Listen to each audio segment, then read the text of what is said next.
어제 말씀을 포함을 하고 있습니다.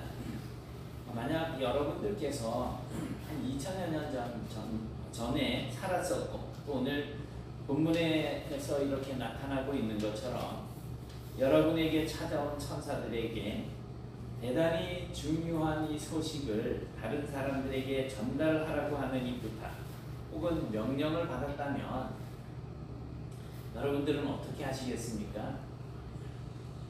천사가 주는 명령이니까 최선을 다해서 그 명령을 준행하시겠습니까? 아니면 이런저런 핑계를 대면서 그 부탁이나 명령에서 벗어나시겠습니까? 목자들은 천사가 나타나고 하나님의 영광이 비추자 이제 무서워했고, 천사들은 목자들을 향하여서 무서워하지 말라고 안심을 시킵니다. 그런데 목자들은 지금 자신들의 눈앞에 나타난 이 천사들보다 더 놀라운 소식을 듣게 됩니다. 바로 이 세상을 구원할 구세주가 태어났다라고 하는 소식이었습니다.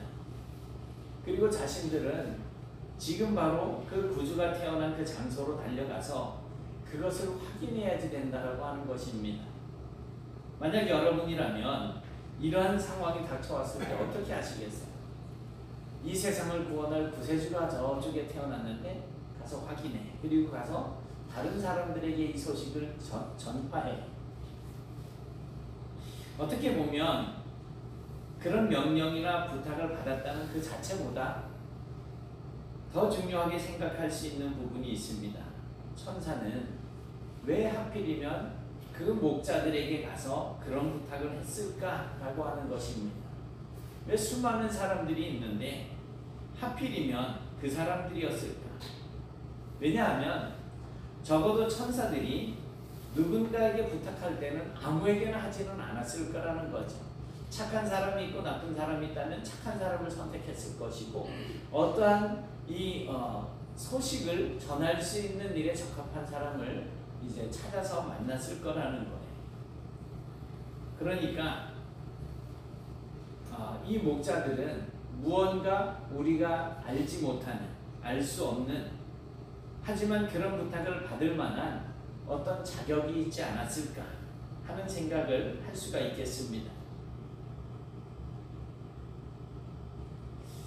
오늘 사모님이 이제 성탄절이고 연말이라고 해가지고 그래서 한 해 동안 수고하셨다고 우리 여전도의 회원들을 위해서 선물을 준비를 했어요.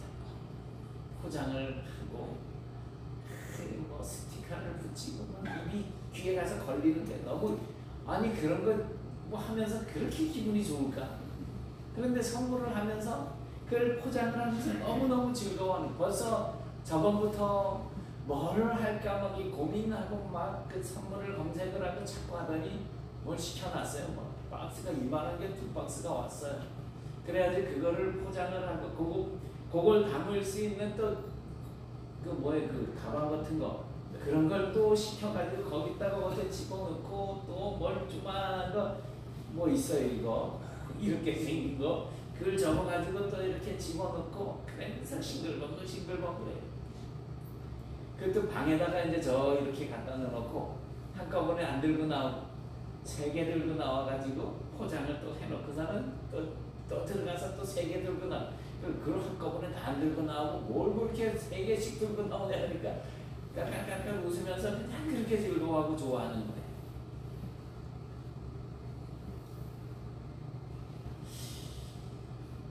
아마 받으시면 그렇게 대단한 선물은 아니지만 기분이 좋아지실 거예요.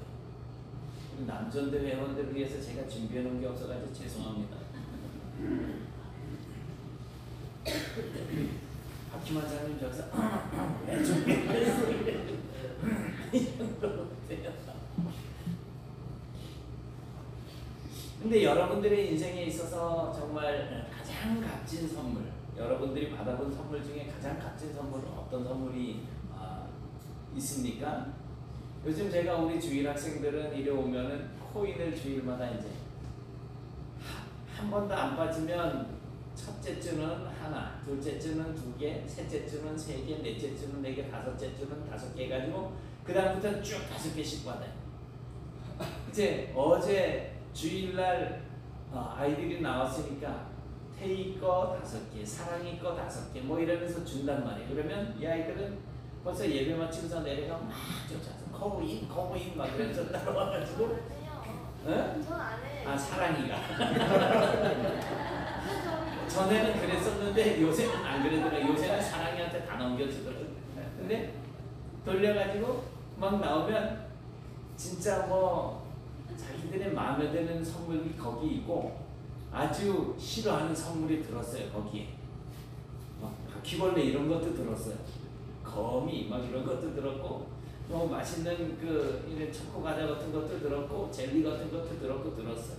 어제는 말하는 선인장 인형이 있어요.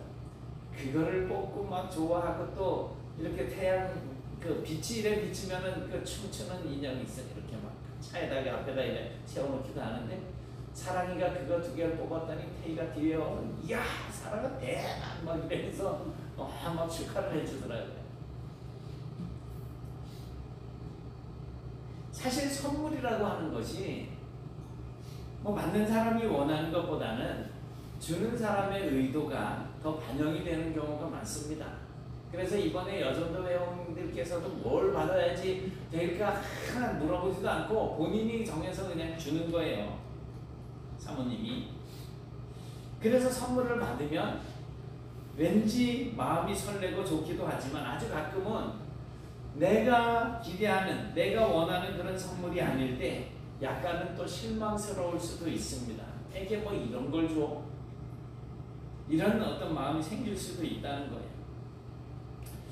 미국의 뉴스 공유 사이트 이제 레딧이라고 하는 곳에서 비밀의 산타라고 하는 이벤트를 연 적이 있습니다. 자신이 원하는 선물을 모두가 볼 수 있는 곳에다가 이렇게 적어 놓는 거예요. 그러면 그것을 본 누군가가 그 선물을 산타처럼 그 적어 놓은 그 사람에게 보내준다는 그런 이벤트입니다. 레이첼이라고 하는 여인이 이제 아주 큰 기대감을 가지고 명품 화장품, 또 보석, 그리고 이런 그 아이패드, 이거는 아이패드는 아닌데 아이패드 해가지고 그런 걸 이제 써서 적어서 붙여놨어요. 그런데 정말 기적처럼 2주 뒤에 선물 상자가 도착을 했습니다. 이 레이첼이 기대감 가득한 마음을 가지고 포장지를 뜯어봤는데 그 안에는 작은 젖소 인형이 나왔고 또 성탄 카드 1장 그리고 여행에 관련된 그런 책자가 한 권이 들어 있었습니다. 레이첼이 그 선물을 보는 순간 누군가 자기의 기분을 나쁘게 하려고 한다라고 생각을 합니다. 왜냐하면 일부러 자기에게 원하는 선물이 아닌 쓸데없는 그런 선물을 보냈다고 생각을 했기 때문에 그렇습니다. 그런데 그 여행 그 책자에 꽂혀 있는 그 카드를 꺼내서 이렇게 읽어보니까 이 선물을 보낸 사람은 놀랍게도 세계 최고의 갑부인 빌 게이츠라고 하는 사람이었었어요. 레이첼, 인형이 아닌 실제 소를 당신의 이름으로 아프리카에 기부했습니다. 베푸는 즐거움을 알게 해주려는 이 빌 게이츠의 그 마음이 담긴 선물을 받은 빌 게이츠이 이제 자기가 잠깐이나마 실망하고 원망하는 그런 마음을 품었던 것을 이제 후회하고 큰 감동을 받아서 사이트에 그 자기의 그 송아지 인형 그런 것들을 사진과 함께 이제 글을 써서 올렸습니다. 그리고 자기도 이제 앞으로는 남을 돕는 일에 대해서 깊이 생각해보고 또 동참할 예정이라고 그렇게 적어서 올려놨습니다. 여러분, 때로는 내가 원하지도 않고 생각하지도 않았지만 정말 생각하지도 못했던 아주 귀한 선물을 우리가 받을 때가 있습니다. 바로 예수님이 그렇습니다. 아기 예수님이 이 땅에 태어나셔서 정말 우리가 생각하는 바로 그 구세주가 이 세상에 등장하신 것은 이 세상 사람들이 감히 상상도 하지 못했던, 전혀 생각하지 못했던 너무나 크고 큰 선물입니다. 어제 오전에도 보셨죠? 한번 같이 보실까요? 다시 시작. 천사가 이르되 무서워하지 말라. 너와 내가 온 백성이 주께서 좋은 소식을 너희에게 전하노라. 오늘 다윗의 동네에 너희를 위하여 부활하셨으니 곧 그리스도 주시니라. 아멘. 그러므로 오늘 우리가 이제 함께 나누고자 하는 이 말씀을 통해서 이 세상의 그 어떤 부귀 영화보다도 예수님이라고 하는 선물이 세상 모든 인생들에게 가장 최고의 선물이고 가장 최고의 행복이라고 하는 이 사실을 깨달으시기를 바랍니다. 그렇다면 바로 이렇게 세상 사람들이 들어야 할 아주 중요하고 엄청난 선물과도 같은 이 소식은 과연 어떤 사람들의 입을 통해서 전달이 되어져야지 될까요? 오늘 본문에 보면 이 세상에서 가장 크고 좋은 선물로 오시는 예수의 소식을 가장 먼저 들었던 사람들이 있습니다.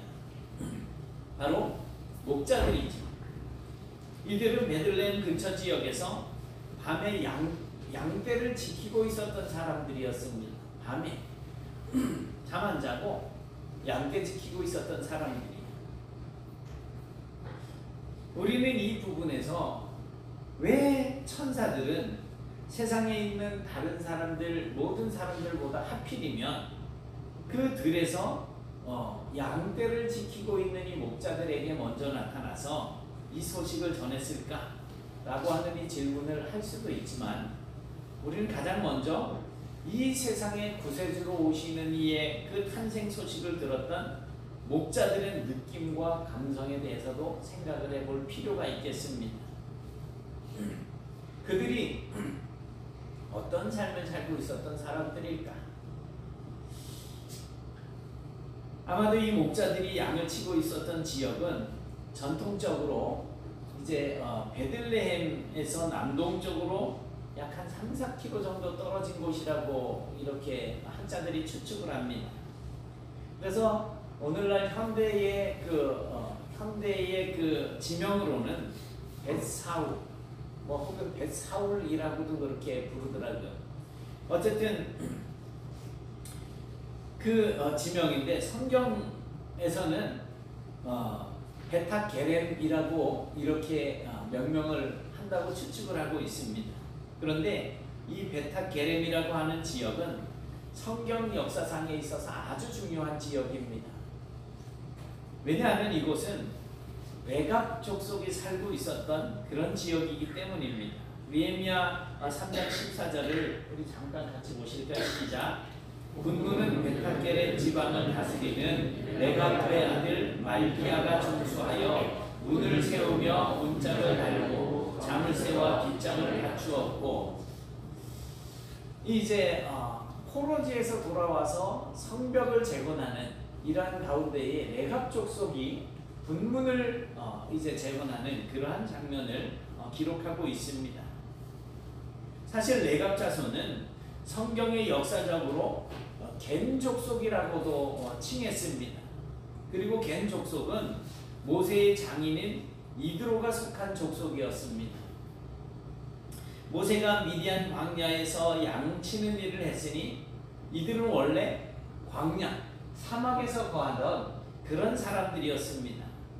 이런 레갑 자손이 성경의 이야기의 주제로 등장하는 것은 열왕기 하에 나타나고 있는 예후의 이야기에서 시작이 되어지고 있습니다.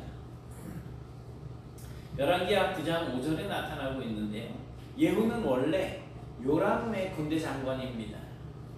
하지만 엘리사에 의해서 기름 부음을 받고 이스라엘에서 가장 악한 왕이라고 하는 아합을 이제 징계하는 도구로 쓰여집니다. 그래서 아합에게 반란을 일으키게 되고 결국 아합 가문을 진멸시키는데 앞장서는 그러한 사람이 됩니다. 바로 이때 레갑 자손의 선조인 여호나답이 등장을 하게 됩니다. 한번 보실까요? 시작. 예후가 거기서 떠났다가 자기를 맞이하러 오는 레갑의 아들 여호나답을 만난지라. 그의 안부를 묻고 그에게 이르되 내 마음이 내 마음을 향하여 진실함과 같이 내 마음도 진실하냐 하니 여호나답이 대답하되 그러하니이다. 이르되 그러면 나와 손을 잡자. 손을 잡으니 예후가 끌어 병거에 올리며. 또 열왕기야 10장 15절의 이 말씀을 보면 그 당시 하나님의 말씀을 성취해서 남유다와 북이스라엘에 있는 아합의 집을 징벌하는 이 예후의 편에 아무도 서 있는 사람들이 없는 듯합니다. 그러니까 신앙적으로 하나님 앞에 바로 서 있지 못한 그런 사람들이 예후가 자신의 편으로 끌어들이지 않았다는 얘기예요. 그런데 그 당시에 음란하듯이 바알을 섬기던 남유다, 남쪽 유다 왕국과 또 북쪽 이스라엘 이 왕국 양쪽에 어느 편에도 속해 있지 않고 그저 광야에서 유목민 생활을 하고 있었던 이 레갑의 아들 여호나답이 그 종교개혁을 일으키는 거죠. 바알을 숭배하던 그 아합의 집안을 무너뜨리는 그 일을 돕기 위해서 나왔다는 거예요. 예후가 여호나답이 유다 족속이 아닌 것을 알지만 그가 신앙이 어떠한 것을 이제 보면서 도움을 요청을 합니다. 여호나답은 흔쾌히 이제 예후의 그 요청에 승낙을 하고 함께 사마리아로 이제 가게 되는데 거기에 남아있는 아합의 남은 자들을 죽여서 하나님의 말씀을 성취하는 일에 이 여호나답이 동참을 하게 되는 거예요. 이 지금 레갑 족속에 대해서 이야기를 하고 있는 겁니다. 그리고 열왕기하 10장 18절부터 28절의 말씀을 보게 되면 레갑 족속인 여호나답은 예후와 함께 바알의 선지자와 제사장들을 죽이는 일에도 동참을 하게 돼요.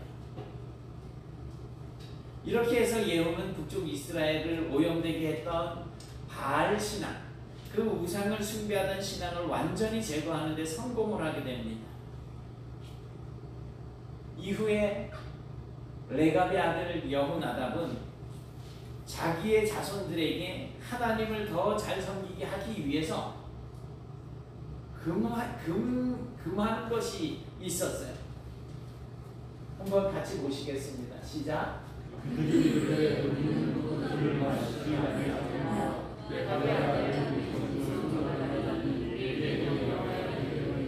너희와 너희 자손의 영혼이 너희를 가시하며 너희가 집도 지키며 화도 하지 말며 또 원수를 하지 말고 너희는 평생 동안 정막에 살아라.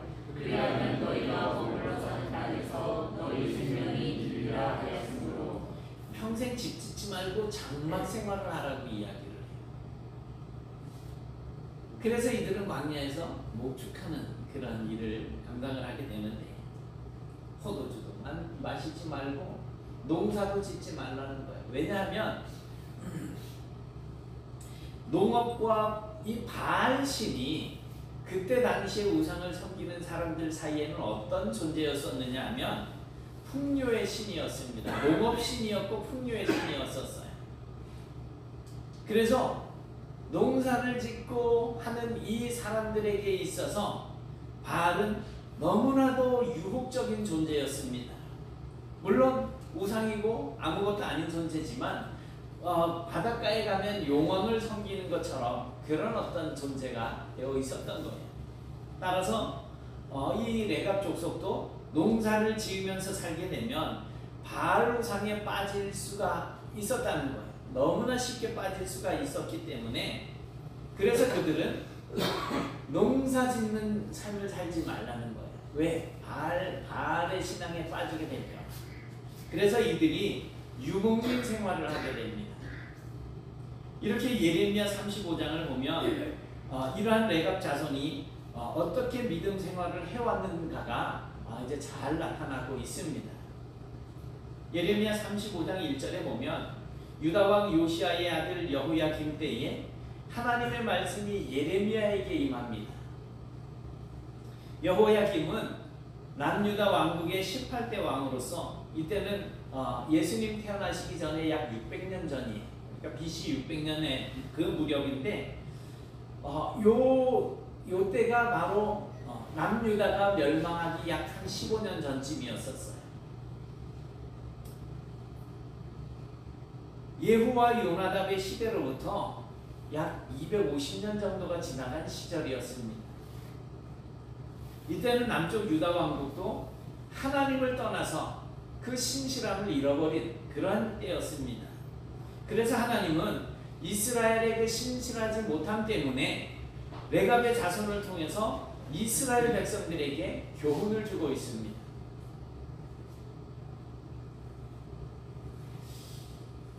예레미야 35장 2절부터 5절 말씀을 보면 하나님께서 예레미야 선지자에게 레갑 자손에게 포도주를 먹여라. 그래서 그들의 그 신실함을 시험에서 증명하라고 그렇게 명령을 하고 있습니다. 그래서 예레미야는 내가 온 족속들을 데리고 가서 포도주를 마시라고 권합니다. 하지만 레갑 족속은 하나님을 올바르게 섬기기 위해서 자기들이 맹세하게 했던 그 요나답의 교훈을 따라서 포도주를 마시라고 하는 이 제안을 거절을 하는 거예요.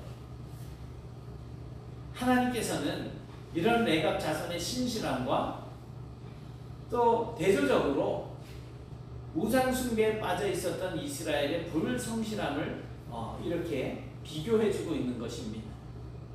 하나님께서 이 레갑 자손들은 그 레갑이 명령한 것에 대해서 이렇게 신실하게 지키고 있는데 너희들은 내가 너희들에게 이렇게 말을 해도 순종하지 않는구나 라고 하는 것을 지금 말해주고 있는 것입니다. 그리고 16년이 지나고 난 이후에 BC 587년 예수님 태어나시기 전에 587년경에 유다는 바벨론에 의해서 멸망을 당하게 됩니다. 하지만 레갑 자손은 BC 721년경에 북이스라엘이 멸망할 때도 아수르에 의해서 멸망을 당할 때도 또 BC 587년경에 남유다가 바벨론에 의해서 멸망을 당할 때도 살아남아서 신앙의 모범으로 존재하게 되게 됩니다. 사랑하는 여러분, 아마도 천사들이 이 레갑 자손이었을 가능성이 높은 목자들에게 이 세상의 구주로 오시는 예수님의 탄생을 가장 먼저 알리고 또한 그들을 복음을 전하게 하는 전령으로 사용하려고 하는 의도는 하나님과의 약속에 신실했던 레갑 족속이었기 때문이 아니었을까 생각을 하게 됩니다. 만약 우리에게 이 목자들처럼 하나님의 신실한 소식을 전달할 수 있는 기회가 생긴다면 어떻게 하시겠습니까? 오늘 우리에게 천사가 찾아왔어요. 그래서 이 큰 기쁨의 좋은 소식을 가서 사람들에게 전하라고 이야기하래요. 어떻게 하실까요? 사실 하나님께서 이 세상에서 하나님의 나라를 확장시켜 나가는 방법에는 참 여러 가지가 있을 것입니다. 그러나 통상적으로 하나님의 나라를 확장시켜 나가는 데 있어서는 아무나 쓰시지 않으셔요. 자기 백성들, 예수를 믿는 사람들을 통해서 일을 하신다는 것입니다. 그게 일반적이잖아요. 어떤 직장에서 사장이 다른 회사 다니는 사람을 데려다가 너 이것 좀 해라고 시키지 않잖아요. 자기 직장 직원들에게 일을 시키겠죠. 이때 하나님은 과연 어떤 사람들을 통해서 하나님의 그 일을 드러내기를 원하고 계실까? 당연히 하나님의 뜻에 순종하고 하나님의 뜻에 자신을 복종시키는 그런 사람, 그래서 하나님을 닮은 사람을 쓰시지 않겠느냐는 것입니다. 레갑 자손의 이야기를 보면서 자신들이 받은 명령과 또 언약을 지키기 위해서 자신들의 삶을 걸고 정말로 신실하게 행동했었던 이 사람들의 모습은 이 세상을 구원하시기 위해서 새 언약으로 오신 예수 그리스도를 보내신, 또 그로 말미암아서 약속을 성취하시는 하나님의 모습을 철저하게 닮은 것으로 이해할 수가 있겠습니다. 하나님은 약속하신 것을 반드시 이행하신다는 거예요.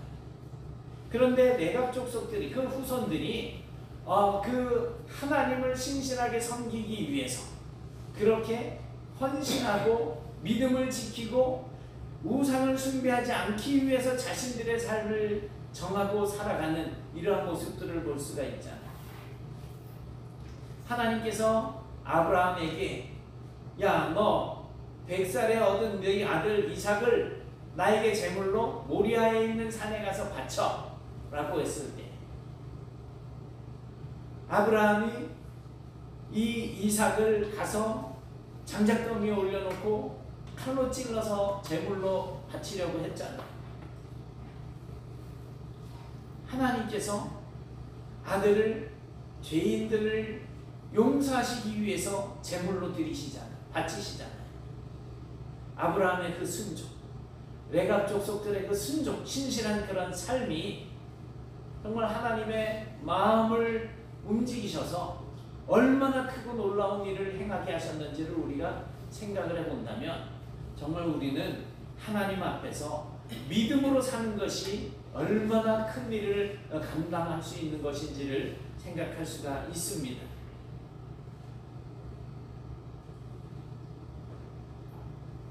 그래서 그들이 한 그런 행동들이 철저하게 하나님을 닮은 행동이라고 하는 사실들을 볼 수가 있어야지 됩니다.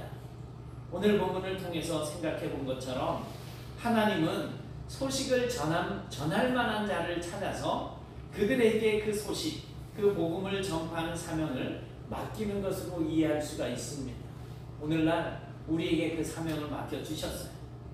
어제도 말씀드렸지만 성경 시대에는 전령이라고 하는 사람들이 있었습니다.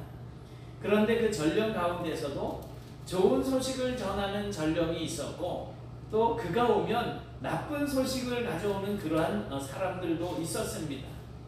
그래서 소식을 전하는 사람 그리고 소식을 받는 사람도 모두 기쁜 소식을 전하고 기쁜 소식을 듣기를 원할 것입니다.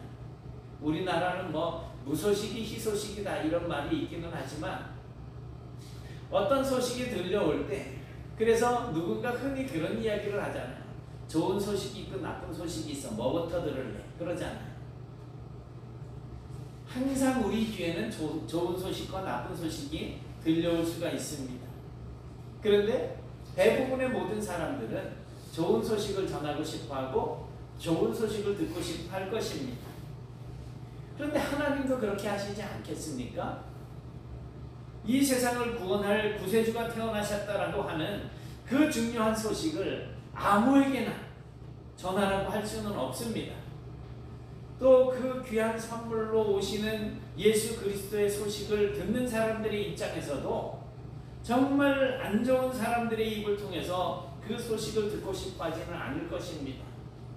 얼마나 안 좋은 사람들이 예수에 대한 소식을 오늘도 떠들고 있을 거 아니에요. 이단들, 예수 그리스도의 주되심을 부인하는 자들. 하나님께서 원하시는 것은 그것이 아니라는 거지. 그래서 하나님께서는 지금 이 순간에도 옛날 이 목자들처럼 예수 그리스도의 탄생을 세상에 나아가서 전할 수 있는, 확인하고 전할 수 있는 그 신실한 믿음의 사람들을 찾고 계신다라는 사실을 오늘 우리가 기억하셔야지 됩니다. 그리고 그들에게 맡겨질 소식은 오늘날 다윗의 동네에 구주가 나셨으니 곧 그리스도 주시니라 라고 하는 소식이라는 사실입니다. 여러분이 그러한 소식을 전하는 하나님의 전령들이 되실 수 있기를 바랍니다. 신실한 믿음으로 살아가시길 바랍니다. 하나님께서도 여러분들을 그런 전령으로 삼기를 원하고 계실 것입니다. 사랑하는 여러분, 오늘 말씀을 통해서 본 것처럼 목자들은 천사들로부터 이 세상에 구주가 나셨음을 확인하고 그 소식을 전하라고 하는 부탁과 명령을 받았습니다. 그런데 그 목자들에게 그런 소식을 전달하라고 하는 이 부탁은 그 소식을 전할 만한 사람이 없어서가 아니라 그 목자들이 충분히 그만한 소식, 그럴 만한 그 소식을 전할 만한 그런 자격, 그런 신실한 사람들이었기 때문일 것입니다.